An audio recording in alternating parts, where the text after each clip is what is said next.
ओम अज्ञानतिमिरान्धस्य ज्ञानाञ्जनशलाकया सत्सुरोन्मिलितं येन तस्मै श्रीगुरुवे नमः। नमो ओं विष्णुपादाय कृष्णपृष्ठाय भूतले श्रीमते भक्तिवेदान्तस्वामीति नामिने नमस्ते सारस्वती देवे गौरवाणी प्रचारिणे निर्विशेषशून्यवादी पाश्चात्यदेशतारिणे। जय श्री कृष्ण चैतन्य प्रभु नित्यानंद श्री अद्वैत गदाधर श्रीवासदि गौरभक्तवृंद। हरे कृष्णा कृष्णा कृष्णा हरे हरे, हरे राम राम राम हरे हरे। हरे कृष्णा பக்தர்களுக்கு இனிமையான காலை வணக்கம். இன்றைய பாகவத சத்சங்க வகுப்பில் வந்து கலந்துருக்கிற எல்லா பக்தர்களுக்கும் என்னுடைய பணிவான நமஸ்காரம். ஸ்ரீமத் பாகவத்தினுடைய 3ஆம் ஸ்கந்தம் 12வது அத்தியாயம் குமாரர்கள் மற்றும் பல்வேறு ஜீவராசிகளின் படைப்பை பற்றி இந்த அத்தியாயம் பறைசாற்றுகின்றது. உயிர்வாழிகள் ஜீவராசிகள் எப்படி படைக்கப்பட்டாங்க, எந்த மாதிரி படைப்பு நிகழ்ந்தது, இந்த படைப்புக்கான காரணம் என்ன, இதெல்லாமே மிக அழகாக இந்த ஸ்லோகங்களில் விளக்கியிருக்காங்க. இன்றைக்கி நம்ம படிக்கிற ஸ்லோகம் வந்து 20, 21, 22. மைத்ரே உவாச்ச ஏவம் ஆத்மபுவாதிஷ்டः பரிக்ரம்ய கிராம்பதிம் பாடமிதி அமும் ஆமந்திரிய விவேசத்தபசேவனம். ஸ்ரீ மைத்ரேயர் கூறினார், இவ்வாறாக தனது தந்தையான பிரம்மதேவரால் கட்டளையிடப்பட்ட ருத்ரன் வேதங்களின் குருவான பிரம்மதேவரை சுற்றி வலம் வந்தார். அவரது ஒப்புதலை வார்த்தைகளால் தெரிவித்த பிறகு அவர் தவம் செய்வதற்காக வனத்தினுள் புகுந்தார். அதாபித்யாயதः சர்க்கம் தசபுத்ராः பிரஜக்ஞிரே பகவத் சக்தி யுக்தஸ்ய லோக சந்தான ஹேதவக பகவத் சக்தி யுக்தஸ்ய தசபுத்ரா சர்க்கம் தசபுத்திரः பிரஜ்ஞிரே. அப்போ இந்த ஸ்லோகம் என்ன சொல்லுது? முழுமுதற் கடவுளான அதிகாரம் அளிக்கப்பட்ட பிரம்மதேவர் பகவத் சக்தி யுக்தஸ்ய, கிருஷ்ண சக்தி நகிவினா தார பிரவர்த்தனா. பகவானால் சக்தி அளிக்கப்படாமல் ஒருவரால் எந்த அதிசயங்களையும் அற்புதங்களையும் பண்ண முடியாது. அப்போ படைப்புக்கான அதிகாரமும் அதற்கான சக்தியும் பகவான் பிரம்மர் கொடுத்துருக்காரு. அதனால் பகவத் சக்தி யுக்தஸ்ய, பகவானால் சக்தி அளிக்கப்பட்ட முழுமுதற் கடவுளால் அதிகாரம் அளிக்கப்பட்ட பிரம்மதேவர் உயிர்களை படைக்க வேண்டியதாக இருந்தது. சந்தானகேதவக, சந்தானனா புத்திரர்கள், குழந்தைகளை பெற்றெடுக்க வேண்டியிருந்தது. ஸோ அதனால் அவர் சந்ததியில் உற்பத்தி பண்ணுறதுக்காக 10 புத்திரர்கள், தசபுத்திரானா 10 புத்திரர்களை பெற்றெடுக்கிறார் பிரம்மா. அந்த 10 புத்திரர் யாருன்னு பேர் அடுத்த ஸ்லோகம்.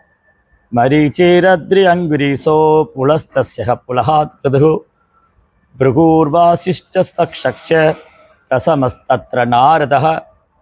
மரீச்சி, அத்ரி, அங்கிரசம், புலஸ்தியர், புலகர், கிருத்து, பிருகு, வசிஷ்டர், தக்ஷன் முதலான புதல்வர்களுள் 10ஆவதாக நாரதரும் பிறந்தனர். ஸோ இந்த 10 புதல்வர்கள், இந்த 10 பேரையுமே வந்து பிரம்மா எதுக்காக படைக்கிறாரு, ஏன் படைச்சாரு? இந்த 10 புதல்வர்களை பிரம்மா படைப்பதற்கான காரணம் என்ன, அதுதான் இங்கே பார்க்குறோம். அப்போ இதுக்கு முந்தைய ஸ்லோகத்தில் பார்த்தோம், 4 குமாரர்கள் வந்து தவம் செய்கிறதுக்காக காட்டுக்கு போயிட்டாங்க. எங்களுக்கு வந்து சந்ததிகளை உற்பத்தி பண்ணுறதுல இன்ட்ரெஸ்ட் கிடையாது, எங்களுக்கு வந்து சந்ததிகளை உற்பத்தி பண்ணுறதுல ஆர்வம் கிடையாதுன்னு 4 குமாரர்கள் காட்டுக்கு போயிட்டாங்க. அதுக்கப்புறம் அந்த பிரம்மாவுடைய கோபத்தின் வெளிப்பாடாக அவர் புருவ நெற்றியிலிருந்து ஒரு நீலமும் சிவப்பும் கலந்த ஒரு நிறத்தில் ருத்ரன் தோன்றினார். அப்போ ருத்ரன்னு பார்த்தா, ருத்ரனை வந்து அவர் மனைவி கூட சேர்ந்து ருத்ராணி, அவங்க கூட சேர்ந்து 11 ருத்ரர்கள், 11 ருத்ரராக இருக்கார். அவர் 11 ருத்ரரை எக்ஸ்பேண்ட் பண்ணியிருக்கார் ருத்ரன். அவருக்கு 11 பேர். அந்த 11 பேரும் அந்த ருத்ரர் வந்து அந்த 11 மனைவி ருத்ராணிகள், அவங்க நிறைய குழந்தைகளை பெற்றெடுக்கிறார். அந்த குழந்தைகள்லாம் அவரை மாதிரியே வந்து ரொம்ப கொடூரமாக இருக்கு, தேவையில்லா சந்ததி ஆகிப்போயிட்டு. பிரம்மாவே பயந்து போனார். பிரபஞ்சத்தை எரித்து சாம்பலாக்குற மாதிரி பிரளய காலம் வந்தால் அழிவு ஏற்படும் போது என்ன நடக்குமோ அது படைப்பின் போது ஆரம்பிச்சிச்சு. படைப்பின் போது அழிவு தேவையில்லையே. ஆனால் என்ன ஆயிடுச்சு, பிரம்மா படைக்கிறாரு, ஆனால் இங்கே ருத்ரர்கள் வந்து அழிவை ஏற்படுத்துகிற மாதிரி அந்த உயிர் வாழ் ஜீவாத்மாக்கு. அப்போ பிரம்மா பயந்து போயிட்டார். அதுக்கப்புறம் பிரம்மாவே அவங்க தாக்கிட்டாங்க, அடிச்சு விட்டாங்க. அதனால் பிரம்மா என்ன பண்ணார், ருத்ரன்ட்ட சொன்னார், வேணாம் வேணாம், நீங்கள் சந்ததியை உற்பத்தி பண்ண வேண்டாம், நீங்கள் போய் தவம் பண்ணுங்க. தபத்தினால மட்டும்தான் பரமபுருஷரான பகவான் கிருஷ்ணரை ஒருவர் திருப்திப்படுத்த முடியும். தவத்தினால மட்டும்தான் ஒருத்தர் பகவானை அடைய முடியும். அப்போ தான் அவரை சந்தோஷப்படுத்த முடியும். அதனால் நீங்கள் போய் தவம் செய்யுங்க அப்படின்னு அனுப்பிச்சி வச்சிட்டார். அதுக்கப்புறம் பிரம்மா யோசிக்கிறார், நல்ல சந்ததி வரணுமே, நல்ல சந்ததி வரணும். எதுக்காக இந்த நல்ல சந்ததிகள்லாம் வரணும்? ஏன்னா இந்த படைப்பு பிரபுபார் பொருளுரையில் அழகாக சொன்னார். பிரபுபார் பொருளுரையில் என்ன சொல்லியிருக்காரு, படைத்தல், காத்தல், அழித்தல், இந்த மூணுமே எதுக்காக நடக்குது அப்படின்னா, இந்த ஜட உலகத்தில் வீழ்ந்த ஆத்மாக்களுக்கு ஒரு வாய்ப்பு, ஒரு சந்தர்ப்பம் கொடுக்குறார் பகவான். இந்த ஜட உலகத்தில் வீழ்ந்த ஆன்மாக்களுக்கு ஒரு சந்தர்ப்பம் கொடுக்கறதுக்காக பகவான் இந்த சிருஷ்டிப்பு, படைத்தல், காத்தல், அழித்தல், இந்த மூணையும் நடத்திட்டு இருக்கார். அப்போ ஜீவன்களுக்கு ஒரு வாய்ப்பு கிடைக்கணும் இல்லையா? அவங்க அவங்களுடைய சிறிய சுதந்திரம், ஜீவாத்மாவுக்கு உண்டான சிறிய சுதந்திரத்தை அவங்க துஷ்பிரயோகம் பண்ணதுனால தான் இந்த ஜட உலகம் படைக்க வேண்டி இருந்ததுன்னு பார்த்தோம். இதை பல இடங்களில் பிரபுபார் தன் உபன்யாசங்களில் மேற்கோள் காமிக்கிறார். இடங்களில் சொல்கிறார், புத்தகத்தில் எழுதியிருக்கார், ஜீவாத்மா தன் சிறு சுதந்திரத்தை துஷ்பிரயோகம் செய்ததுனால இந்த ஜட உலகம் படைக்க வேண்டி இருந்தது. அப்போ படைப்புக்கு தேவையான மூலக்கூறுகள், அப்புறம் பிரம்மதேவர், அந்த மாதிரி எல்லாம் படைக்க வேண்டி இருந்தது இல்லையா? இது ஏன் நடந்ததுன்னா, ஜீவாத்மாவோட விருப்பத்தை பூர்த்தி பண்ணுறாரு பகவான். அவங்க சுதந்திரத்தில் பகவான் தலையிடுறதில்லை. இது ஒன்று. ரெண்டாவது இங்கே ரெண்டாவது முக்கியமான பாயிண்ட் என்னென்னா, ஜீவாத்மா திரும்பி பகவான்கிட்ட வரணும். சரி, எனிவே ஜீவாத்மா ஜட உலகத்தில் வீழ்ந்தாச்சு. ஜீவாத்மாவை நம்ம ஜட உலகத்தில் வீழ்ந்துட்டோம். இப்போ திரும்பி பகவான்கிட்ட போகணும். அப்போது கிருஷ்ணருடைய நோக்கம் என்ன அப்படின்னா, பகவானுடைய நோக்கம் என்னென்னா, இந்த ஜட உலகம் ஜீவாத்மா விரும்பினதுனால நான் படைச்சிட்டேன். இந்த ஜட உலகத்தை ஜீவாத்மா விரும்பினதுனால நான் படைச்சிட்டேன். ஆனால் என்னுடைய நோக்கம் ஜீவாத்மாக்களை இந்த ஜட உலகத்தில் மேலும் மேலும் பிறப்பு இறப்புங்கிற சக்கரத்தில் உலர வைக்கிறது இல்லை. பிறப்பு இறப்புங்கிற சக்கரத்தில் சுழல வைக்கிறதல்ல பகவான் நோக்கம். பகவானுடைய நோக்கம் இந்த ஜட உலகம் படைக்கப்பட்டாலும் ஜீவ ஆத்மாக்கள் திரும்ப என்கிட்ட வரணும் அப்படிங்கிற ஒரு நோக்கத்துக்காக தான். இந்த நோக்கத்தை தான் பிரம்மாவும் புரிஞ்சுக்கிட்டார். பகவானுடைய நோக்கம் என்னது?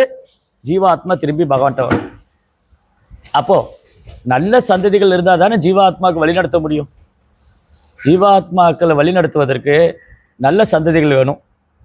மகாஜனோ ஏனகதச பந்தாகா, மகாஜனங்களுடைய அடிச்சுவட்டை பின்பற்ற வேணும். இப்போ நல்ல சந்ததிகள் வேணுமே. அப்போ தான் பிரம்மா என்ன பண்ணார், இந்த குமாரர்கள் 4 பேரும் சந்ததிகளை உற்பத்தி பண்ண மாட்டேன்னு போயிட்டாங்க. எங்களுக்கு இன்ட்ரெஸ்ட் இல்லை. ருத்ரன் சந்ததிகளை உற்பத்தி பண்ணினார். ஆனால் எல்லாம் கோரமான ஜீவன்கள், கொடூரமான ஜீவன்கள். அது தேவையில்லை. அந்த மாதிரி சந்ததிகள் பூமிக்கு பாரதம், அவங்க தேவையில்லை. அதனால் அதையும் ஸ்டாப் பண்ணிட்டார். இப்போ நல்ல சந்ததிகள் வேணும்னு சொல்லி பிரம்மா ஒரு 10 பசங்களை பெற்றெடுக்கிறார். 10 பேரும் மரீச்சி, அத்ரி, அங்கீரசோ, உலஸ்தியர், உலகர், கிருத்து, பிருகு, வசிஷ்டர், தக்ஷன் முதலான புதல்வர்களில் 10ஆவதாக நாரதர். 9 பேர். அதில் 10ஆவது மொத்தம் 10 பேர். 10ஆவது நாரதர். சரி, இதில் கூட பார்த்தோன்னா இந்த 9 பேர் மரீச்சிலேருந்து ஆரம்பித்து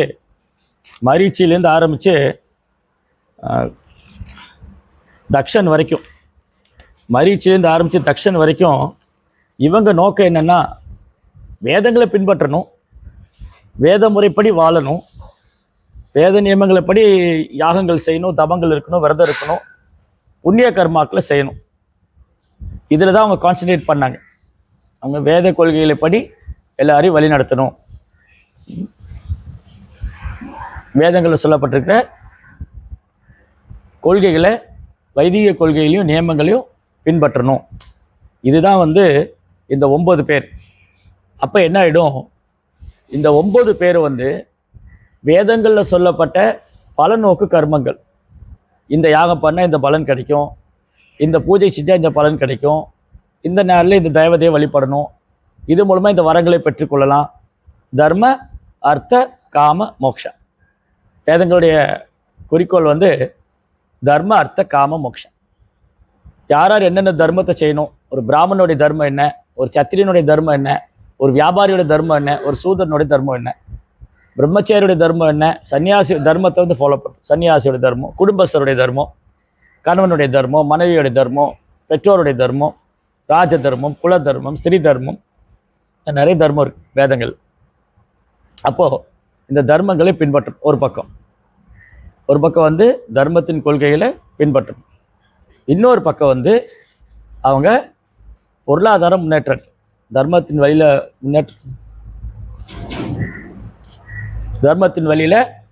அவங்க தர்மத்தின் கொள்கைகளை பின்பற்றிட்டு அவங்க என்ன பண்ணணும், பொருளாதார முன்னேற்றம். அருளில்லாருக்கு அவ்வுலகம் இல்லை, பொருளில்லாருக்கு இவ்வுலகம் இல்லைன்னு சொல்லி. அப்போ பொருளாதார முன்னேற்றம் வேணும். அதுக்கப்புறம் தன்னுடைய பௌதிக ஆசைகளை திருப்தி பண்ணிக்கலாம். அவங்களுடைய பௌதிக ஆசைகள் இறுதியில் மோட்சம், தர்ம அர்த்த காம மோட்சம். ஆனால் இது என்னென்ன வேதங்கள் வந்து இதை பற்றி பறைசாற்றுது, தர்ம அர்த்த காம மோக்ஷா. பெரும்பாலும் என்ன மக்கள் என்ன பண்ணிடுறாங்க, மோட்சத்தை விட்டுடுறாங்க.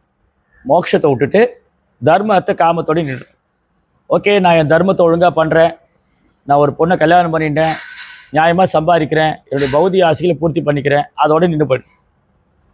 வழிபாடு செய்வாங்க, பல்வேறு வழிபாட்டு முறைகளை செய்வாங்க. அப்புறம் வேதத்தில் சொன்ன கர்மகாண்டம் புண்ணிய கர்மாக்களை செய்வாங்க. அதனுடைய பலநோக்கு கர்மங்கள் ஈடுபட்டு அந்த பலநோக்கு செயலை அனுபவிப்பாங்க. அதுக்கப்புறம் ஞானம், சாஸ்திரம் படித்து ஞானத்தை வளர்த்துன்றாங்க. இப்படியெல்லாம் நடந்தால் கூட அவங்க என்ன விட்டுட்டாங்க, பக்தி தொண்டு விட்டுட்டாங்க. அப்போ பிரம்மா யோசிச்சாரு, இந்த 9 பசங்களும் வந்து பெரும்பாலும் வந்து வேதத்தில் சொன்ன புண்ணிய கர்மாக்களை தான் சொல்கிறாங்க. இந்த 9 பசங்களும் மரிச்சி, புலஸ்தியர், இவங்கெல்லாம் என்ன பண்ணாங்க, பலநோக்கு கர்மங்கள், வேத கொள்கைகளை பின்பற்றணும், தர்மத்தின் பாதையில் நடக்கணும், இதை தான் சொல்லி கொடுக்குறாங்க. இதுக்கு மேலே ஒன்று இருக்குது, அது தூய பக்தி தொண்டு. அந்த தூய பக்தி தொண்டு தான் ரொம்ப முக்கியம். ஜீவாத்மா வந்து மீண்டும் பிறவா நிலை அடையணும், பிறப்பிலிருந்து விடுபடணும் அப்படின்னா தூய பக்தி தொண்டை பயிற்சி பண்ணணும். அதுதான் அல்டிமேட் கோல். வேதத்துடைய நோக்கமும் அதுதான். வேதேஷ சர்வை அகமேவ வேத்தியோ வேதாந்த கிருத் வேதவித் விதேகச்சாக. வேதங்களால் அறியப்பட வேண்டிய ஒரு கிருஷ்ணா, வேதங்களை முற்றிலும் அறிந்ததும் கிருஷ்ணா, வேதங்களை தொகுத்ததும் கிருஷ்ணா. அப்போது இந்த 9 பசங்களை ஃபாலோ பண்ணவங்க என்ன பண்ணிட்டாங்க, கிருஷ்ணரை விட்டுட்டாங்க. அதாவது மரிச்சி, அத்ரி, அப்புறம் வந்து வசிஷ்டா, இந்த மாதிரி தக்ஷன், புலகர், புலஸ்தியர், கிருது, பிரிகு, இவங்கள ஃபாலோ பண்ணவங்க வேத நியமங்கள்லாம் பின்பற்றினாங்க, தர்மத்தின் கோட்பாடுகள்லாம் பின்பற்றுறாங்க. ஆனால் அல்டிமேட் கோல் என்னென்னா கிருஷ்ணா, தூய பக்தி தொண்டு. அதனால பிரம்மா என்ன பண்ணார், 10வது குழந்தையார் நாரதரை படிக்கிறார். நாரதர் வந்து பக்தி தொண்டுடைய சொரூபம், ட்ரெஷர் ஆஃப் டிவோஷன் சர்வீஸ்.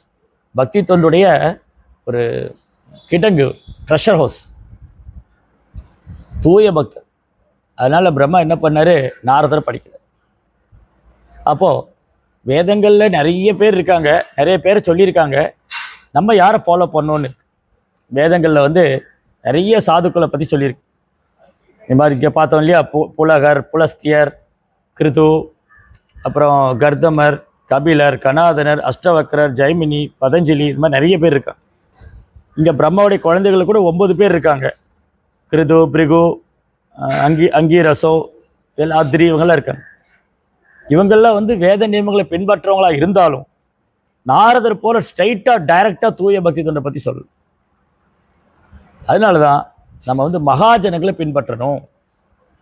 தர்மச தத்துவம் நிகிதோ குகாயாம் மகாஜனோ எனக்கு சபந்தாகா. தர்மத்தின் கோட்பாடுகளை புரிந்து கொள்வது மிக கடினமானது. அதனால் என்ன பண்ணணும், மகாஜனங்களை பின்பற்றும். அப்போ இங்கே யார் இருக்கா மகாஜனில், இந்த 10 பேரில் நாரதர் ஒருத்தர் தான் மகாஜன். மரிச்சி, அத்ரி, அங்கிரசோ, புலஸ்தியர், புலகர், கிருது, பிரிகு, வசிஷ்டர், தக்ஷன், 9 குழந்தைங்க. 10வது நாரதர். இந்த 10 பேரில் யார் மகாஜன், நாரதர் ஒருத்தர் தான். அப்புறம் இந்த 10 பேரை படைத்த பிரம்மா ஒரு மகாஜன், ஸ்வயம்பு. நாரத சம்பு, குமாரோ கபிலோ மனு, பிரகலாத பீஷ்ம ஜனகோ வையாசகி பலிம்பயம், இந்த 12 பேர். அந்த 12 பேரில் நாரதரும் ஒருவர், பிரம்மாவும் ஒருவர். அப்போ மகாஜனங்களை அடிச்சுவட்டை பின்பற்றினா மட்டும்தான் நம்ம பகவான் மேலே தூய பக்தி தொண்டை அடைய முடியும். மகாஜனங்களை அடிச்சுவட்டை பின்பற்றணும். மகாஜனங்களுடைய அடிச்சுவட்டை பின்பற்றக்கூடியவர்களுடைய அடிச்சுவடு, அப்போ தான் குரு பரம்பரா. மகாஜனங்களுடைய அடிச்சுவட்டை பின்பற்றுவர்களுடைய அடிச்சுவடு, அதுக்கு தான் குரு பரம்பரா.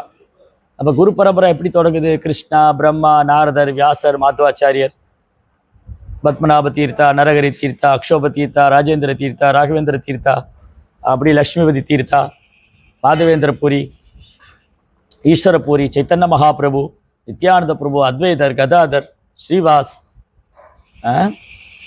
தென் நரோத்தம் தாஸ் தாக்கூர். நம்ம வந்து நேற்று நரோத்தம் தாஸ் தாக்குடைய மகிமையை பற்றி பேசிட்டு இருக்கோம்.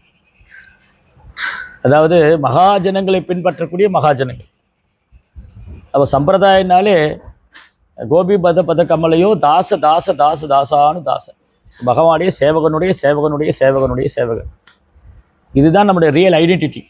ஜீவாத்மனுடைய உண்மையான அடையாளம் பகவானுடைய சேவகனுடைய சேவகனுடைய சேவகன். ஜீவேரே சொருபோய் கிருஷ்ணரே நித்தியதாஸ், பகவானுக்கு நித்தியமாக சேவை பண்ணுறது. அப்போ நாரதரை போன்ற பக்தர்கள் 3 உலகம் சஞ்சாரம் பண்ணுறாங்க, 3 உலகம் சுற்றி வராங்க. எதுக்காக? அவங்களோட பிஸ்னஸ் என்ன? அவனுக்கு ஒரே பிஸ்னஸ் தான், கிருஷ்ண உணர்வை எல்லாரும் கொடுக்கணும். பிரபுபாத் சொல்கிறார் பகவத்கீதை இன்ட்ரோடக்ஷனில், எனக்கு இதுதான் பிஸ்னஸ்ங்கிறார், எனக்கு வேறு பிஸ்னஸ் கிடையாது. என்னுடைய பிஸ்னஸ் என்னென்னா இந்த பகவத்கீதை உண்மையுறிவில் மூலமாக இந்த புத்தகத்தை அடிப்படையாக கொண்டு கிருஷ்ண உணர்வை பிரச்சாரம் செய்வது, கிருஷ்ண பக்தியை பிரச்சாரம் செய்வது, எல்லோருக்கும் கிருஷ்ண கான்சியஸ், கிருஷ்ண உணர்வு கொடுக்குறது. இதுதான் ஜீவாத்மாவுக்கு செய்கிற பரோபகாரம். ஜீவாத்மாவுக்கு பண்ணக்கூடிய பெரிய உபகாரம் என்னென்னா ஒரு கிருஷ்ண உணர்வு கொடுக்கறது தான். அதை விட்டுட்டு நான் வந்து வேதத்தில் சொன்னால் அதை ஃபாலோ பண்ணுவேன், இதை ஃபாலோ பண்ணுவேன்னு சொன்னால் அது வந்து வெறும் கால விரயமை. அதுதான் பிரபுபா இங்கே பொருளுரையில் ரொம்ப அழகாக எழுதியிருக்கார். பொருளுரை பிரபுபா என்ன சொல்கிறாரு? நாரதரை பெற்றெடுத்த நாரத முனிவர் அனைத்து உன்னதமானவர்களுக்கும் உயர்ந்த ஆன்மீக குருவாவார். பௌதிகமான எதனையும் பக்தி தொண்டின் பாதையானது எப்பொழுதும் சாராததாக இருந்த போதிலும் பகவானுக்குரிய பக்தி தொண்டு புரியாத ஒருவன் எந்த துறையின் எந்த செயலில் வளர்ச்சியும் காண முடியாது. ஒருத்தர் எந்த துறை எடுத்துட்டாலும் கிருஷ்ண உணர்வுங்கிற தளத்துக்கு வராத வரைக்கும் அவர் செய்ததெல்லாம் வெறும் கால விரயமாகும். தர்ம சனுஷ்டிதா பும்சா விஸ்வக்ஷேன கதாஸ்ரயா நோத்பாத எதிரதையும் ஸ்ரம ஏவிகி கேவலம், சிம்பிளி வேஸ்ட் ஆஃப் டைம், கால விரயம்தான்.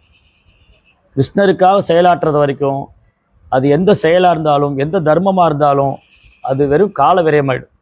அதான் பாகவதம் சொல்லுது தர்ம சனுஷ்டிதா பும்சா.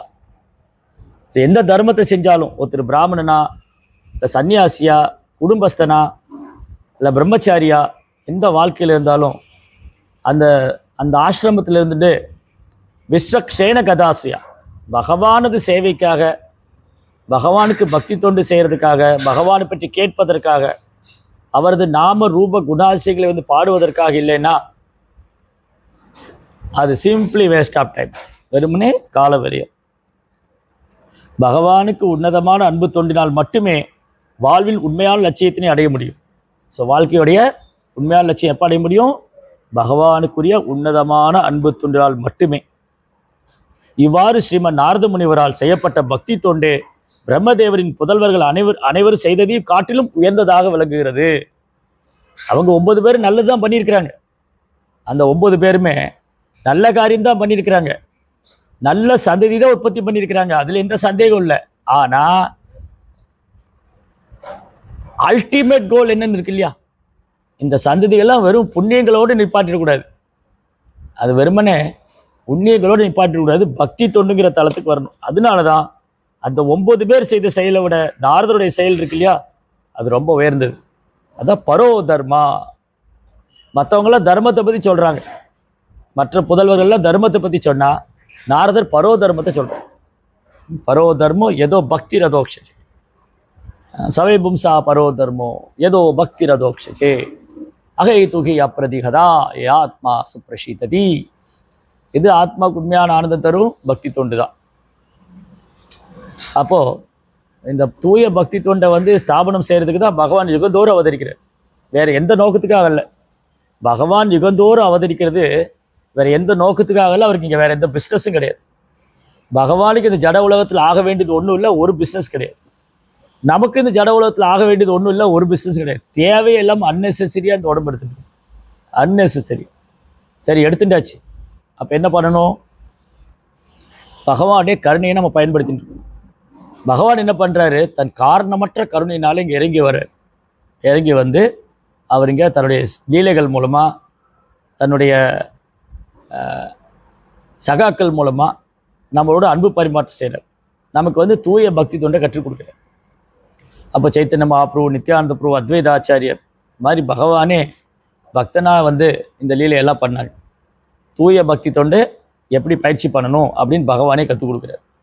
அதுதான் வாழ்க்கையினுடைய மிக உயர்ந்த லட்சியம், உன்னதமானது.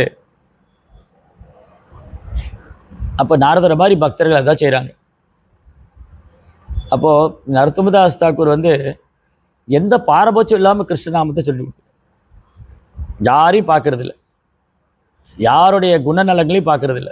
இவங்களுக்கு தகுதி இருக்கா இல்லையா, இவங்க ஏற்றுக்குவாங்களா ஏற்றுக்க மாட்டாங்களா. அதான் ஹரிச்சந்திர ராய் கதையில் பார்த்தோம்.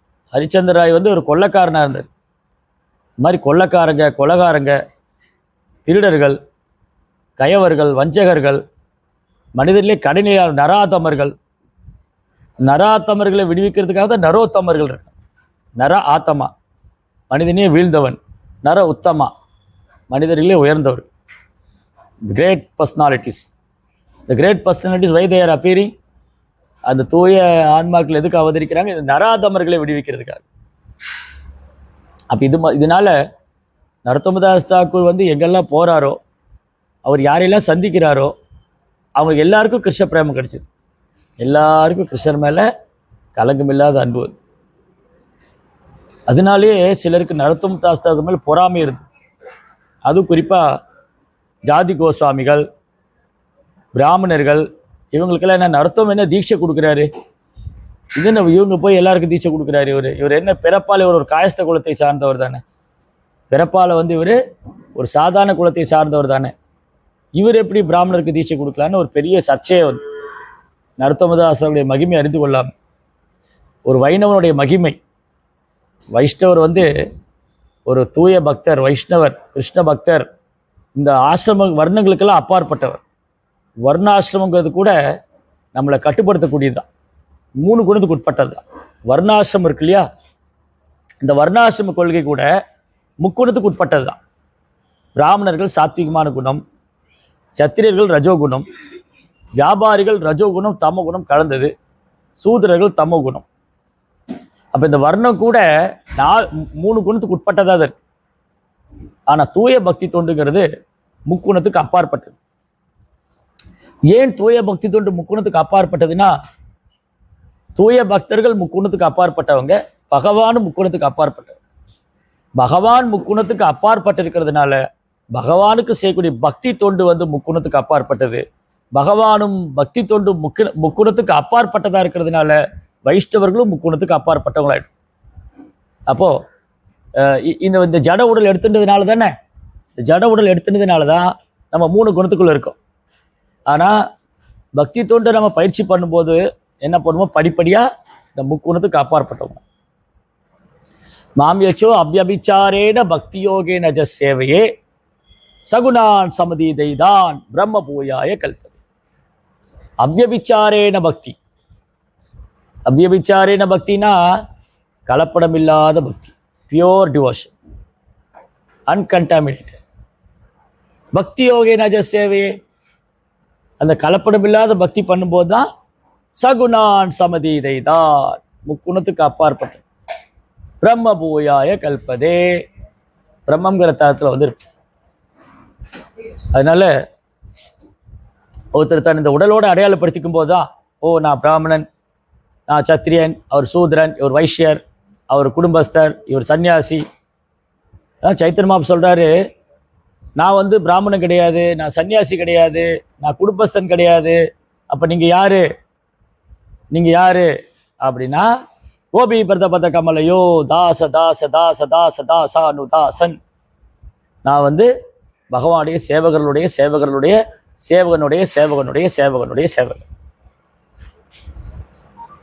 நரோத்தமதாஸ் தாக்கூர் வந்து ரொம்ப ஹம்பிள், ரொம்ப பணிவான ஒரு வைஷ்ணவ ஆச்சாரியர். அவர் வந்து சைதன்ய மகாபுருடைய போதனைகளை, தன் குருவோடைய கட்டளையை நிறைவேற்றுவதற்காக அவர் வங்காளம் முழுவதும் சுற்றுப்பயணம் செஞ்சு கிருஷ்ணநாம சங்கீர்த்தனத்தை பிரச்சாரம் பண்ணுறார். அப்போ அந்த கிராமத்தில், இந்த கேத்துரிங்கிற கிராமத்தில் நரோத்தமதாஸ் தாக்கூர் வந்து கிருஷ்ணநாமத்தை சொல்லும்போது அங்கே இருக்கிற பிரஜைகள் எல்லாம், அந்த கிராமத்தில் இருக்கிற எல்லாருக்கும் பகவான் மேலே அன்பு ஏற்பட்டு, நரோத்தமருடைய கருணையால், அவருடைய சங்கத்தினால், அவருடைய பாடல்கள், அவருடைய உபன்யாசங்கள், அவருடைய விளக்கங்கள் எல்லாம் கேட்டு, ஓ நரோத்தம சச்ச பியோர், அவர் தூய்மையான பக்தர், அவருடைய சங்கத்தினால இந்த கிராமத்தில் எல்லாரும் கிருஷ்ண பக்தரான. அப்போ ஒரு நாள் இந்த நரோத்தமதாஸ் தாக்கூர் அவர் வந்து அவருக்கு மிக நெருக்கமான நண்பர் ராமச்சந்திர கவிராஜ், தயாக்கரோ ஸ்ரீ ஆச்சாரியா பிரபு ஸ்ரீனிவாஸ் ராமச்சந்திர சங்கமாகே நரோத்தமதாஸ். ராமச்சந்திர கவிராஜ், கவிராஜ் மீன்ஸ், கவிராஜ்னா பெரிய பொயட், பண்டிட். கவிராஜ்னா பெரிய பண்டிதன், ரொம்ப அழகாக பாட்டு எழுதுவான். கோவிந்த கவிராஜ், ராமச்சந்திர கவிராஜ், நரோத்தமதாஸ் தாக்கூர், பக்தி வினோத் தாக்கூர், லோச்சன்தாஸ் தாக்கூர், மாதிரி நிறைய ஆச்சாரியர் பாடல் எழுதியிருக்காங்க, வைஷ்ணவ பாடல். நம்ம புக்கில் பார்க்கலாம், வைஷ்ணவ ஆச்சாரிய சாங் புக்கில் நிறைய பாடல்லாம் இருக்கு, ரொம்ப அழகாக இருக்கு. அது கிருஷ்ண உணர்வை தூண்டுற மாதிரியும், பகவான்கிட்ட சரணாகதி பிராப்தம் பண்ணுற மாதிரியும், பகவான் மேலே அன்பை ஏற்படுத்தக்கூடிய மாதிரி இருக்கும் அந்த பாடல் எல்லாம். அப்போ நரோத்தமுக்கு சேவை பண்ணணும் அப்படின்னு ரொம்ப நாளாக ஏங்கிட்டு இருக்கார் ராமச்சந்திர கவிராஜ். அவர் வந்து சீனிவாச ஆச்சாரியுடைய சீடர். சீனிவாச ஆச்சாரியா நம்ம சம்பிரதாயத்தில் ரொம்ப அழகான ஒரு ஆச்சாரி. இவங்கெல்லாம் சம காலத்தில் வாழ்ந்தவங்க, ஒரு 300-400 வருஷத்துக்கு முன்னாடி. சீனிவாச ஆச்சாரியா, நரோத்தமதாஸ் தாக்கூர், ஷாமானந்த பண்டிட்,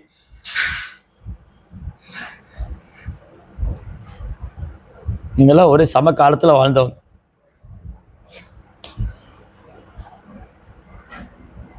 அப்போது சீனிவாச ஆச்சாரிய சீடர், ஆச்சாரியோடைய சீடர் வந்து ராமச்சந்திர கவிராஜ். ஸ்ரீனிவாச ஆச்சாரியரும் நரோத்தமரும் க்ளோஸ் ஃப்ரெண்ட், ரொம்ப நெருக்கமான நண்பர்கள். ஒரே குருகுலத்தில் படித்தாங்க.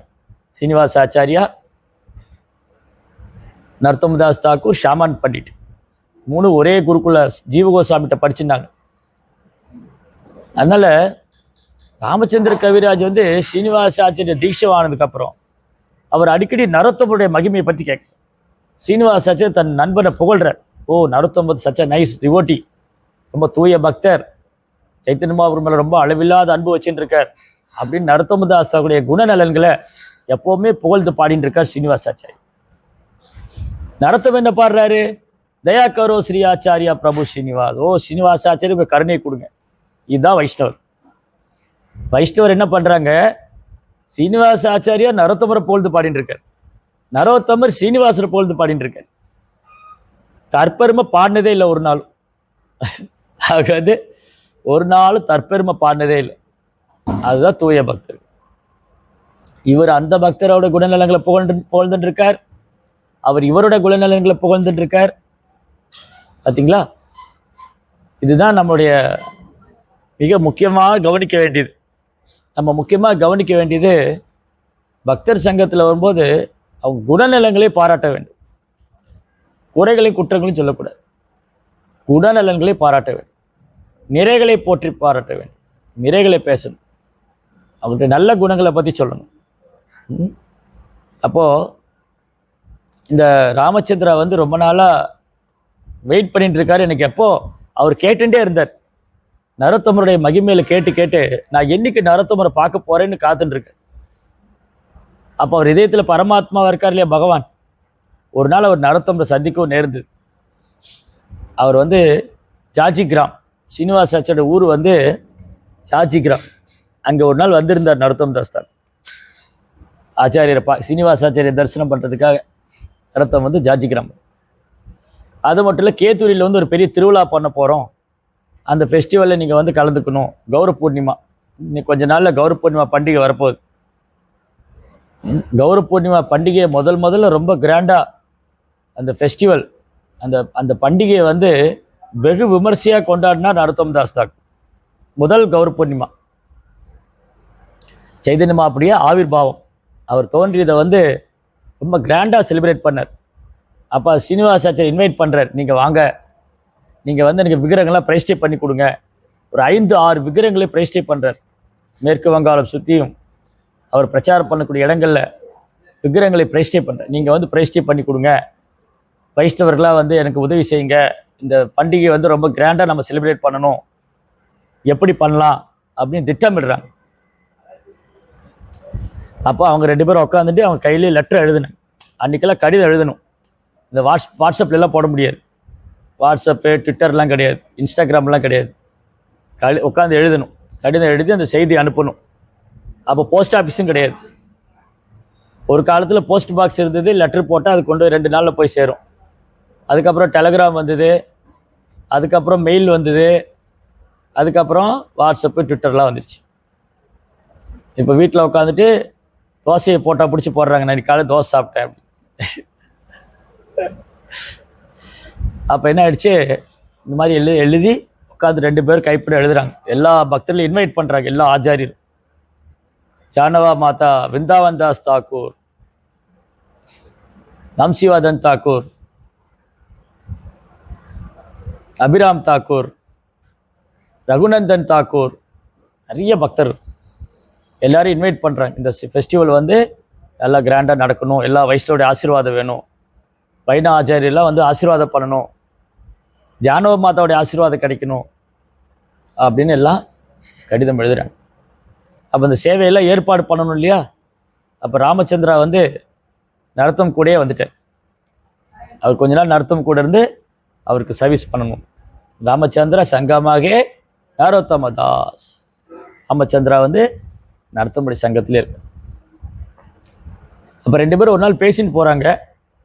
நரோத்தம தாஸ் தாக்கூரும் ராமச்சந்திராவும் அப்படியே இந்த கிராமத்தில் பேசின்னு போகும்போது 2 சின்ன குழந்தைங்க ஒரு ஆட்டுக்குட்டியை பிடிச்சி எடுத்துகிட்டு போகிறாங்க. ஆட்டுக்குட்டி எதுக்கு போகிறாங்க, அந்த 2 குழந்தைகள் குருக்குள்ளே படிக்கிறாங்க, பிராமண குழந்தைங்க. ஹரிராமா, ராமகிருஷ்ணா 2 பேர். ஒரு பையன் பேர் ஹரிராமா, இன்னொரு பேர் ராமகிருஷ்ணா. இந்த 2 பேர் குருக்குள்ளே படிக்கிறாங்க. யாகத்தில் பலியிடுறதுக்காக ஒரு ஆட்டுக்குட்டியை பிடிச்சிட்டு போகிறாங்க. யாகம் செஞ்சு அந்த யாகத்தில் பலியிடுறதுக்காக ஒரு ஆடை பிடிச்சிட்டு போகிறாங்க. இதை நரோத்தம் பார்த்துட்டேன். நரோத்தமும் ராமச்சந்திரா பேசின்னு போகும்போது இந்த 2 குழந்தைங்க, குருக்குள்ள குழந்தைங்க யாகத்தில் பலியிடுறதுக்காக ஆட்டுக்குட்டியை எடுத்துகிட்டு போகிறாங்கன்னு பார்க்க. அப்போ இவங்க 2 பேரும் பேசிக்கிறாங்க, அந்த குழந்தைகள் காதில் கேட்குற மாதிரி. இந்த குழந்தைங்க முன்னாடி போயிட்டு இருக்காங்க, பின்னாடி பேசிட்டே வராங்க. கலியுகத்தில் வந்து இந்த மாதிரி யாகம்லாம் கிடையவே கிடையாது, பரிந்துரைக்கவே ரெக்கமெண்டேஷனே கிடையாது. கலியுகத்தில் 5 விஷயம் தடை செய்யப்பட்டிருக்கு. யாகத்தில் மிருகங்களை பலியிடுறதுக்கு அனுமதி கிடையாது. கவாலம்பம், அஸ்வமேதம் கவாலம்பம், சந்நியாசம் பலபாத்திரிகம், தேவரேன சுதோபாத்னி, கலோபாஞ்ச விவர்ஜதே. அஸ்வமேத யாகம் செய்கிறது, யாகத்தில் மிருகத்தை பலியிடுறது, இன்னொருக்கு மாமிச பட்சங்களை படைக்கிறது, சந்நியாசம் எடுத்துக்கிறது, அப்புறம் சகோதரன் மனைவி மூலமாக குழந்தையை பெற்றுக்கொள்வது, இதெல்லாம் கலியுகத்தில் பேன் பண்ணி தடை செய்யாச்சு. ஏன்னா கலியுக மக்களுக்கு அதுக்கான தகுதி கிடையாது. இந்த கலியுகத்தில் வந்து இந்த யாகம் பண்ணுறங்கிற பேரில் எதுக்கு இந்த மாதிரி மிருகவதையெல்லாம் பண்ணணும், அது தேவையில்லை. ஆனால் கலியுகத்தில் ரொம்ப சுலபமாக பகவானை திருப்திப்படுத்திடலாம். ஹரே கிருஷ்ணா கிருஷ்ண கிருஷ்ணா ஹரே ஹரே, ஹரே ராம ராம ராம ஹரே ஹரே. சங்கீர்த்தன யஜ்யம், இந்த சங்கீர்த்தன யஜ்யம் தான் சைத்தன்ய மகாபிரபு ரெக்கமெண்ட் பண்ணியிருக்கார். கலியுகத்தில் சங்கீர்த்தன யஜ்யம் தான் மகாபிரபு ரெக்கமெண்ட் பண்ணியிருக்கார். கிருஷ்ணவர்ணம் துஷா கிருஷ்ணம் சாங்க உபாங்க அஸ்தரம் யஜ்யம் சங்கீர்த்தன பிராயை. அதனால புத்திசாலிங்க அந்த மாதிரி யாகத்துக்கெல்லாம் போக மாட்டாங்க. யாகத்தில் மிருகத்தை பலியிடுறது அந்த மாதிரி செய்ய மாட்டாங்க, பேரளவான யாகம் செய்ய மாட்டாங்க. ஆனால் புத்திசாலிங்க என்ன பண்ணுவாங்க, சங்கீர்த்தன இயக்கத்தில் வந்து கலந்துக்குவாங்க அப்படின்னு 2 பேர் பேசிட்டு வராங்க. யார் 2 பேர்? யார் 2 பேர் பேசிட்டு வராங்க? நரோத்தம் தாஸ் தாக்கூர்,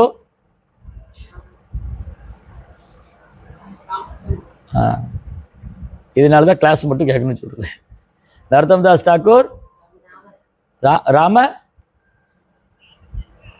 ராமச்சந்திர கவிராஜ் 2 பேர் பேசிட்டு வரும்போது அந்த 2 குழந்தைகளும் கேட்குறாங்க காதில்.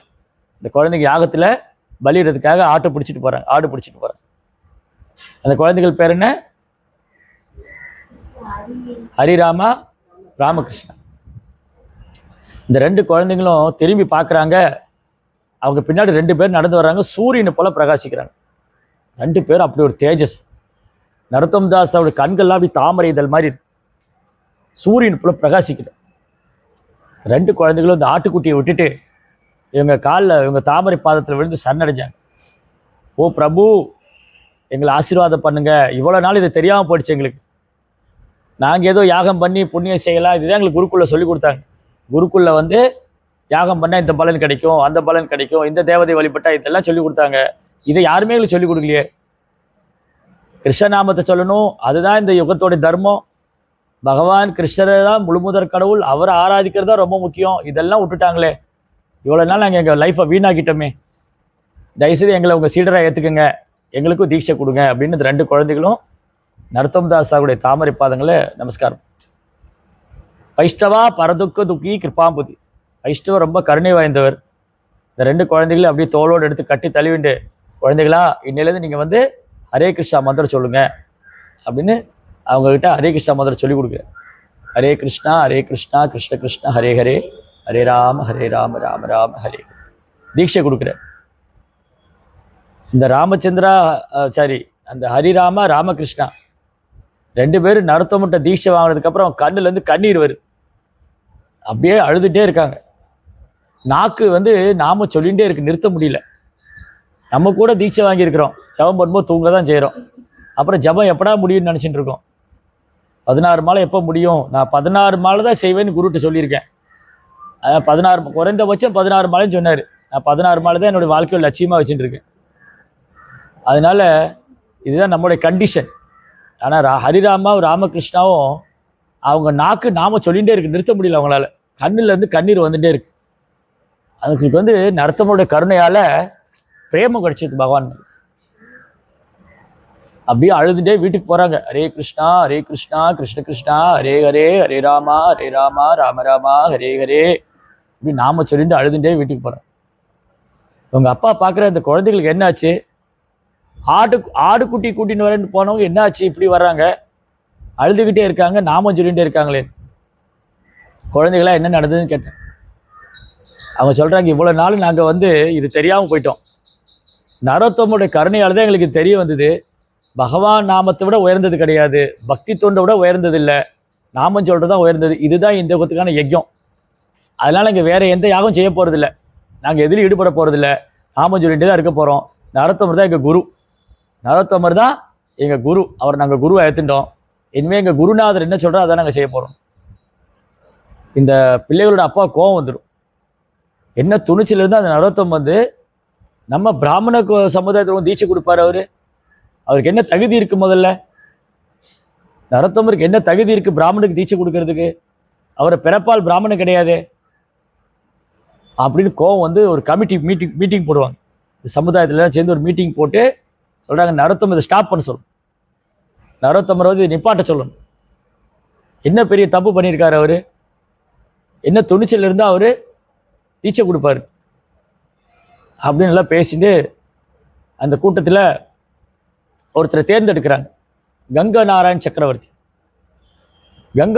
சக்கரவர்த்தியை தேர்ந்தெடுத்து நீங்கள் போய் அந்த நரோத்தமுக்கு புத்திமதி சொல்லுங்கள். நீங்கள் சாஸ்திரம் படிச்சிருக்கீங்க, பெரிய பண்டிதர், நீங்கள் பிராமணா, very well scholar, you are a pandit, you go and tell Narottam stop all this nonsense. நீங்கள் நரோத்தம்கிட்ட போய் நிப்பாட்ட சொல்லு. அவர் யாருக்கோ தீட்சை கொடுத்துட்டு போட்டு ஏன் பிராமணுக்கு தீட்சை கொடுக்கும் அப்படின்னு பிறப்பால் பிராமணரே பிராமணன் நினச்சிட்டு இருக்கு. குணத்தாலும் செயலாலும் அல்லங்கிறத விட்டுட்டு குணத்தால் தான் ஒருத்தர் பிராமணர் இருக்குன்னா என்ன குணத்தில் இருக்கு? அந்த பிராமணுக்கு உண்டான குணம் இருக்கா? அந்த மாதிரி தொழில் பண்ணால் பிராமணன். சத்திய சமோ தப சௌச்சம் சாந்திரார்ஜுமே வச்ச ஞான விஞ்ஞானம் ஆஸ்திக்யம் பிரம்மகர்ம சுபாவச்சம் பட்டன் பாடன் யஜன் யாஜன் தான பரிக்கிரகா. இந்த 6 விதமான தொழில், அப்புறம் அந்த முன்னாடி சொன்ன குணங்கள், இதனால பிராமணர் அறியப்படுறார். ஆனால் இவங்க என்ன பண்ணிட்டாங்க, பிறப்பால் பிராமணர் தான் பிராமணன், நரோத்தமரை நாங்கள் ஏற்றுக்கொள்ள முடியாது, அவர் பிறப்பால் சூதரர். வைஷ்ணவேரே ஜாதி புத்தி. ஒரு வைஷ்ணவர் வந்து சூதரன் நினைச்சா அவன் நரகத்துக்கு போவானு. வைஷ்ணவர் வந்து வர்ணாசிரமத்துக்கு அப்பாற்பட்டவர். எப்போ ஆன்மீக குருவுடைய தீட்சை பெற்று சம்பிரதாயத்தை ஃபாலோ பண்ணுறாரோ அந்த வைணவர் வந்து கிருஷ்ண பக்தர், இந்த வர்ண ஆசிரமத்துக்கு அப்பாற்பட்டவர். அதனால வைணவர்களை வந்து நம்ம பிறப்பின் அடிப்படையில் எடை போடக்கூடாது. ஆன்மீக குரு அதே மாதிரி தான், பகவானுடைய விக்கிரகம் அதே மாதிரி தான். அச்சே ஷீலா விஷ்ணு குருசு நரமதி வைஷ்ணவேரே ஜாதி புத்தி. பகவானுடைய விக்கிரகத்தை கல்லுன்னு நினைக்கிறவங்க, இது என்ன கல்லை போய் வழிபட்டுட்டு இருக்காங்க. அர்ச்சே ஷீலா விஷ்ணு, அர்ச்சா விக்கிரகம். பகவானுடைய விக்கிரகத்தை கல்லுன்னு நினைக்கிறவங்க குருசு நரமதி. என்ன குரு, அவரு நம்ம மாதிரி 2 கை 2 கால் தான், அவருக்கு 4 கையா இருக்கு. குரு நம்மள மாதிரி தான் இருக்காரு அப்படின்னு குரு ஒரு சாதாரண மனிதனா நினைக்கிறவங்க, ஆன்மீக குருவை சாதாரண மனிதனா நினைக்கிறவங்க. வைஷ்ணவேரே ஜாதி புத்தி. வைணவர்களை பார்த்து அவர் சூத்திர குடும்பத்தில் பிறந்தவர், அவர் அமெரிக்காவில் பிறந்தவர், அவர் யவன குலம், இந்த மாதிரி குலத்தின் அடிப்படையில் பார்க்கறது அவங்களாம் நரகத்துக்கு போவாங்க. இப்போ என்ன பண்ணுறாங்க, அந்த தப்பு தான் பண்ணுறாங்க. நரோத்தம தாஸ் தாக்கூர் பிறப்பால் அவர் வந்து சூத்திரன் நினச்சிட்டு அவரை வந்து இவர் என்ன தகுதி இருக்குது தீட்சை கொடுக்கறதுக்கு. ஓ கங்கநாராயண் சக்கரவர்த்தி, நீங்கள் போங்க போய் நரோத்தம்கிட்ட ஆர்கியூ பண்ணுங்க. அவர் வந்து நம்ம உங்கள் பாண்டித்தினால அவர் ஜெயிச்சிடுங்க, நீங்கள் நிறைய படிச்சிருக்கீங்க, ஒரு ஸ்காலர், நீங்கள் போய் அவருக்கு புத்தி சொல்லுங்கள், இதை ஸ்டாப் பண்ண சொல்லுங்கள். அதுக்கு முன்னாடி கங்கநாராயண் என்ன பண்ணுறாரு, இந்த 2 குழந்தைகளை முதல்ல பார்க்க வர்றார். எதனால் இந்த 2 குழந்தைகள் நரோத்தம தாஸ் தாக்கூரால் அட்ராக்ட் ஆனாங்க, ஏன் இவங்க நரோத்தம தாஸ் தாக்கூர் பின்னாடி போனாங்க, ஏன் இந்த குழந்தைகள் என்ன பண்ணுறாங்க அப்படின்னு பார்க்க வர்றார். யாரு, கங்கநாராயண் சக்கரவர்த்தி. இந்த குழந்தைகள் வந்து பார்க்க வந்தா இந்த குழந்தைகள் அழுதுகிட்டே இருக்காங்க. நம்ம குழந்தை அழுவாங்க, ஏன்டா இஸ்கான் கூப்பிடுறாங்க அப்படின்னு. நம்ம குழந்தைகளை சண்டே கூப்பிட்டா ஐயோ சண்டே ப்ரோக்ராம் கூப்பிடுறாங்களே அழுவாங்க. ஆனால் இந்த குழந்தைங்க நரோத்தமுடைய கருணையை நினச்சி அழுதுட்டு இருக்காங்க. என் குரு மகாராஜ் எவ்வளோ கருணை வாய்ந்தவர், எங்களுக்கு எவ்வளோ அழகான நாமம் கொடுத்துருக்காங்க, அந்த நாமத்தை சொல்கிறதுக்கு நாங்கள் என்ன பாக்கியம் பண்ணியிருக்கணும்னு அவங்க அழறாங்க. அதை பார்த்தோன்னே கங்கநாராயணுக்கு ரொம்ப ஆச்சரியமாயிடும். என்னடா இந்த குழந்தைங்க பகவான் நாமத்தை சொல்லி இவ்வளோ ஆனந்தமாக அனுபவிச்சுட்டு இருக்காங்க, சில என்ன சிரிக்கிறாங்க, சில அழறாங்க, ரொம்ப ஆனந்தமாக இருக்காங்க.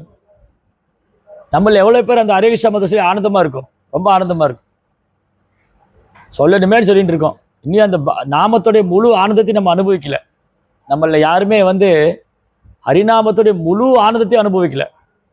அந்த முழு ஆனந்தத்தை அனுபவிச்சிட்டோன்னு சொன்னால் என்ன நடக்கும், நயனம் கலதஸ்ருதாயா வதனம் கத்கதயாக்கிரா புலக்கை நிஷிதை கதா புலக்கை நிஷிதை புலக்கை நிஷிதம் பபு கதா தவநாம கிரகணே பவிஷ்யத்தி. கிருஷ்ணா உங்கள் நாமத்தை சொல்லும்போது எப்போ கண்ணில் கண்ணீர் வரும், உடல் நடுங்கும், மயிர் குத்திட்டு நிற்கும், நான் தழுதெடுக்கும். அந்த அந்த அந்த இது எப்போ வரப்போகுது எனக்கு, அந்த ஸ்டேஜாக இருக்கு. இப்போ புல்ட்ரோசர் வச்சு தள்ளுற மாதிரி தள்ளணும், சாண்டிங் பண்ண வைக்கிறது. இந்த இங்கே ஜேசிபி வேலை பண்ணும்ல, ஜேசிபி வச்சு மண்ணை போய் தள்ளுவாங்க, அப்படி அந்த மாதிரி தள்ளணும். ஒரு மணி விட்டுறது வந்து ரோட் ரோலர் நடக்கிற மாதிரி தான். ரோட் ரோலர் போடுறது பார்த்துருக்கீங்களா, ரோட் ரோலர் அப்படியே போகும் டொரக்கு டொரக்கு டொரக்குன்னு. அந்த மாதிரி தான் ஒரு மாலையை சொல்கிறதுக்குள்ள ரோட் ரோலர் கணக்காக தான் போகுது. இதுதான் நம்ம கண்டிஷன் லைஃப். ஆன்மீக குரு இருந்தும், ஹரிநாமம் இருந்தும், பக்தர் சங்கம் இருந்தும் நம்ம துர்பாகியசாலியார் அதை யூஸ் பண்ணிக்க மாட்டோம் இல்லையா. அதனால நம்ம இதுக்கு தான் ப்ரேயர் பண்ணணும். ஆன்மீக குருட்ட என்ன ப்ரேயர் பண்ணணும், இதுக்காக தான் ப்ரேயர் பண்ணணும். ஹரிநாமா சுகே அபராதாபியாத். ஆன்மீக குரு எனக்கு ஹரிநாமத்தில் சுவை கொடுங்க, நான் அபராதங்கள் இல்லாமல் பண்ணணும், அதுக்கு ஆசீர்வாதம் பண்ணுங்க. தாபீத்து ஹாய்போ ஹரிநாமா சுகே அபராதாபியாத். அதுதான் குருகிட்ட பிரார்த்தனை. சாதுக்கள்கிட்ட வந்து அந்த மாதிரி பிரார்த்தனை கேட்கணும். சாதுக்கள்கிட்ட வந்து என்ன பிரார்த்தனை பண்ணணும்? எங்கள் பசங்களுக்கு கிருஷ்ண பக்தி வரணும், எங்களுக்கு நாமத்தில் ருச்சி வரணும், சேவை மனப்பான்மை அதிகரிக்கணும். நம்ம என்ன கேட்போம்? அவனுக்கு வந்து நல்ல படிப்பு வரணும், அங்கே காலேஜில் இடம் கிடைக்கணும், இங்கே வேலை கிடைக்கணும், சம்பாதிக்கணும், அனுபவிக்கணும். இதுதாங்க. அதுக்காக இல்லை சாதுக்கள்லாம். சாதுக்களும் சாஸ்திரமும் ஆச்சாரியனும் பௌதிக வசதியை கொடுக்கறதுக்காக இல்லை, தூய பக்தி கொடுக்கறதுக்காக. அப்போ கங்கநாராயண் பார்த்தாரு, இந்த குழந்தைகளுக்கு இவ்வளோ அன்புன்னா அந்த நரோத்தம நான் ஒரு தடவை பார்க்கணும். நரோத்தமதாஸ் தாக்கூடைய சங்கத்தினால இந்த குழந்தைகள் கிருஷ்ணர் மேலே இவ்வளோ அன்பு ஏற்பட்டிருக்குன்னு அவரை நான் பார்க்கணும்னு. அப்போ கங்கநாராயண் போறார். இந்த பிராமணர்லாம் அமுச்சு வைக்கிறாங்க, நீங்கள் போய் நரோத்தமட்ட ஆர்கியூ பண்ணுங்க, தர்க்கம் பண்ணி அவர் வந்து புத்தி சொல்லி இதில் ஸ்டாப் பண்ண வைங்க.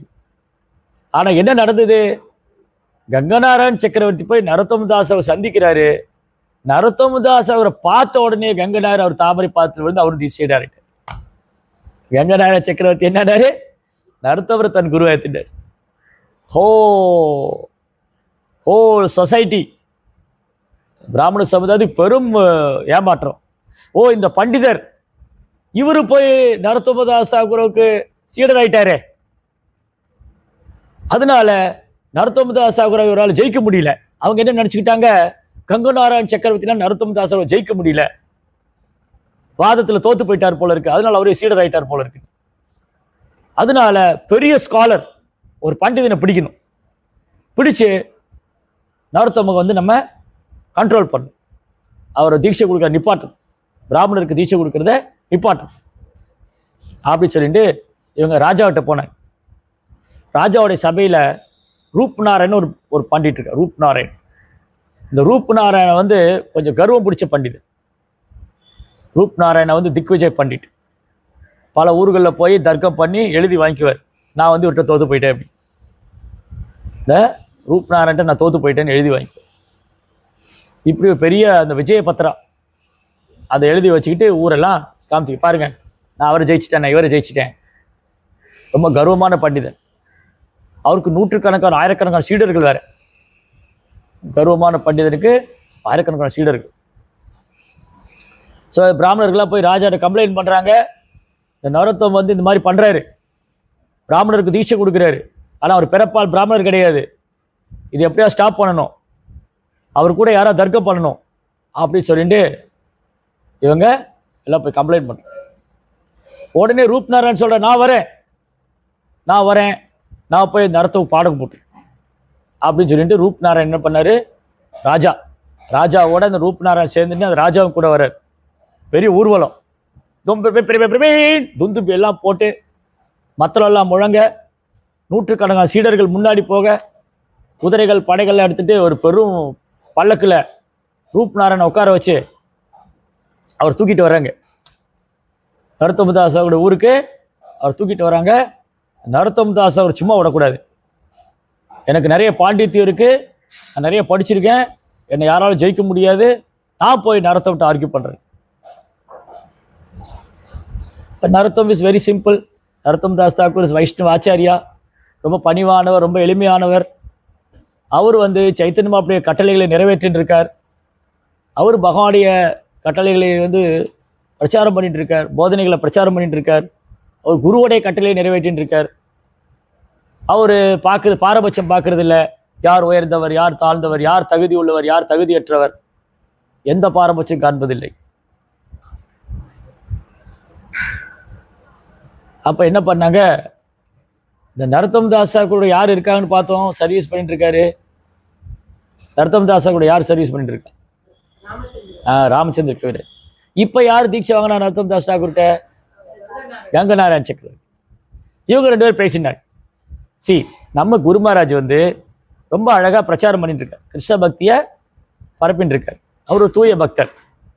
அவர் போய் இந்த மாதிரி தர்க்கத்திலெல்லாம் எதுக்கு அவர் நேரம் வேஸ்ட் ஆகும்? இந்த ரூப்நாராயண கர்வம் பிடிச்ச பண்டிதன் இவன் நினச்சிட்டு இருக்கா, நான் நரோத்தம்கிட்ட போய் தர்க்கம் பண்ணுவேன், இதுக்கெல்லாம் என்ன அவசியம் இருக்கு? நரோத்தமதாஸ் வந்து ரொம்ப ஹாப்பியாக ப்ரீச்சிங் பண்ணிட்டு இருக்கட்டும், அவரே இவங்க தொந்தரவு பண்ணணும். அதனால இவங்களை வந்து நம்ம குருகிட்ட விடக்கூடாது, இவங்க குருகிட்ட விடக்கூடாது, நம்மளே டீல் பண்ணிடலாம், நம்மளே இவங்களை கவனிச்சுக்கலாம். அப்படி என்ன பண்ணாங்க? ஊருக்கு வெளியில் 2 பேரும் 2 கடை போட்டுக்கிட்டாங்க. ஒருத்தர் வந்து வெத்தலைப்பாக்கு கடை போட்டிருந்தார் தாம்பூலம், இன்னொருத்தர் இளநீ கடை வச்சுருந்தார். இளநிலாம் வச்சுட்டு உட்காந்து சாதாரண ட்ரெஸ் போட்டுருந்தார், வைஷ்ணவ உடையில இல்லாமல் சாதாரண ட்ரெஸ் போட்டுட்டு ஒருத்தர் இளநீ கடையில் உட்காந்துருக்காரு, இளநீ வியாபாரம் பண்ணிட்டு இருக்காரு. பக்கத்துலேயே ஒருத்தர் அந்த தாம்பூல கடை போட்டிருக்கு. 2 பேர் சமஸ்கிருதத்தில் பேசிக்கிறாங்க. சமஸ்கிருதத்தில் பேசி தர்க்கம் பண்ணிக்கிட்டு இருக்காங்க. அப்போ இந்த பல்லக்கு வந்துட்டு தான் ஊர்வலமாக வந்தது இல்லையா? அப்போ ரூப்நாராயண் சொன்னார், கொஞ்சம் போய் இளநியும் தாம்பூலெல்லாம் வாங்கிட்டு வாங்கன்னு. இந்த சீடர்கள்லாம் வந்து பார்க்குறாங்க. அந்த 2 பேர் இளநீ விற்கிறவரும் தாம்பூலம் விற்கிறவரும் சமஸ்கிருதத்தில் பேசிகிட்டு இருக்கு. என்னடா ஊர் இது? இந்த ஊரில் இளநீ விற்கிறவங்க தாம்பூலம் விற்கிறவங்களாம் சமஸ்கிருதத்தில் பேசிகிட்டு இருக்காங்களே, ஆச்சரியமாக இருக்கு இல்லையா? இன்றைக்கி புரோபாடைய கருணையால் அமெரிக்கர்கள், ஐரோப்பியர்கள், ரஷ்யர்கள், ஜெர்மனியர்கள், சைனர்கள் எல்லாம் சமஸ்கிருதம் பேசுகிறாங்க. பகவத்கீதை ஸ்லோகம் சொல்கிறாங்க, பாகவதம் பேசுகிறாங்க, உபன்யாசம் பண்ணுறாங்க, தீட்சை கொடுக்குறாங்க. பார்த்தீங்களா? அதுதான் வைஷ்ணவருடைய கருணை. அவங்க இந்தியாவிலே பிறந்தவங்க இல்லை, அமெரிக்கர் ஐரோப்பியில் இந்தியாவில் பிறந்தவங்க இல்லை. பிரபுபாதர் தான் இங்கிருந்து போனார். ஆனால் இன்னைக்கு எவ்வளோ வைஷ்ணவர்கள் இருக்காங்க, குருமார்கள் இருக்காங்க, எவ்வளோ பக்தர்கள் இருக்காங்க. அதுதான் லவ மாத்திர சாது சங்கம். புரோபாடி சங்கத்தினால ஒரு சாதாரண குலத்தில், யவன குலத்திலையும் மேச்ச குலத்திலையும் பிறந்தவங்க தூய பக்தராங்க. அதனால இந்த சீடர்கள்லாம் பார்க்குறாங்க, ஓ என்னடா இந்த ஊரில், இந்த நரோத்தமதாசர் ஊரில் இளநீர் விற்கிறவன், வெத்தலைப்பாக்கு விற்கிறவன்லாம் சமஸ்கிருதம் பேசிட்டு இருக்கான். இவங்கெல்லாம் அவங்ககிட்ட போய் பேசினாங்க. 2 பேர்ட்டையும் பேசினா அவங்க கேட்குறாங்க, நீங்கள் யார்? நீங்கள்லாம்? நாங்களாம் ரூப்நாராயண சீடர்கள். ஓ ரூப்நாராயணன் பெரிய பண்டிதனாச்சே, அப்போ நம்ம தர்க்கம் பண்ணலான்னு பேசிட்டு இருக்கும்போது 2 பேர் தர்க்கம் பண்ணால் சீடர்களால் பதில் சொல்லவே முடியல. ரூப்நாராயண சீடர்களால் இவங்க 2 பேருக்கு பதில் சொல்ல முடியல. ஓடி போயிட்டாங்க. ஓடி போய் குருகிட்ட சொல்கிறாங்க, குருதேவா நம்ம எப்படியே திரும்பி போயிடுவோம்னா. ஏன்டா எப்படி திரும்பி போகணும்? இந்த ஊருக்குள்ளே போகாதீங்க, இங்கே இளநீ விற்கிறவங்களும் சமஸ்கிருதம் பேசிகிட்டு இருக்காங்க. இளநீ விற்கிறவங்களும் வெத்தலைப்பாக்கு விற்கிறவங்களும் சமஸ்கிருதத்தில் தர்க்கம் பண்ணிட்டு இருக்காங்க. வேதங்கள் எடுத்துட்டு, வேதங்கள் உபநிஷத்தெல்லாம் பேசிட்டு தர்க்கம் பண்ணிட்டு இருக்காங்கன்னு. அப்போ ரூப்நாராயண் இறங்கி வர்றார் பல்லக்கில் இருந்து. கொஞ்ச நேரத்தில் ரூப்நாராயணே ஜெயிச்சிருவாங்க 2 பேரும். எனக்கு ஒரே ஆச்சரியமாயிடும். ராஜாவுக்கு பெருத்த சந்தோஷம். அப்போ கேட்குறாரு, நீங்கள் 2 பேர் யாருன்னு கேட்குறாரு. ராஜா கேட்குற, நீங்கள் 2 பேர் யாரு? நாங்கள் 2 பேரும் நரத்தமருடைய சீடர்கள். நாங்கள் அப்போதான் புரிஞ்சு, நரத்தமதாசுடைய சீடர்களுக்கு எவ்வளோ நாலேஜ்னா அப்போ அவருக்கு எவ்வளோ நாலேஜ் இருக்குன்னு. அவர் எப்பேற்பட்ட ஆளாக இருக்கு. நரத்தமதாசுடைய சீடர்களே அது யாரு? சாதாரண வியாபாரம் பண்ணிட்டு இருக்கிறவங்க. அவங்க பார்த்தாங்க. ஆனால் உண்மையில் அவங்க 2 பேர் சாதாரண நபர் இல்லை, அவங்க ஆச்சாரியர்கள் தான். ராமச்சந்திர கவிராஜ், கங்கநாராயண் சக்கரவர்த்தி. அப்புறம் ஓடி போனாங்க எல்லாம். அந்த ராஜா ரூப்நாராயணன், அவருடைய சீடர்கள், அந்த பிரஜைங்க, அந்த சிப்பாய்ங்க எல்லாரும் போய் நரத்தம்தாஸோட பாதத்தில் விழுந்தாங்க, தாமரை பாதத்தில். ஓ நரத்தம்தாஸ் தாக்கூர் எங்களுக்கு தீட்சை கொடுங்க, நாங்களும் உங்களை சீடராகணும். ஜெய நரத்தம்தாஸ் தாக்கூர் கி. அதுதான் வைஷ்ணவ ஆச்சாரிய மகிமை, பியூரிட்டி. அவர் தூய்மையினால எவ்வளோ பேர் ஆயிரக்கணக்கான பேர். இந்த பிரபுபாதர் என்ன பண்ணாரு? நரத்தமதாசருடைய அதே மனோபாவத்தில் அன்னைக்கு நரத்தமதாஸ் தாக்கூர் பெங்கால் முழுவதும் கிருஷ்ண பக்தியை பிரச்சாரம் பண்ணார், எந்த பாரபட்சம் இல்லாமல். பிரபுபாதர் உலகம் முழுவதும் பண்ணிட்டார். நரத்தமதாஸ் தாக்கூர் இந்தியாவில் பண்ணதை பிரபுபாதர் ஆல் ஓவர் த வேர்ல்டு பண்ணு. அதனாலேயே பிரபுபாதர் மேலே நிறைய பேர் கோவம்.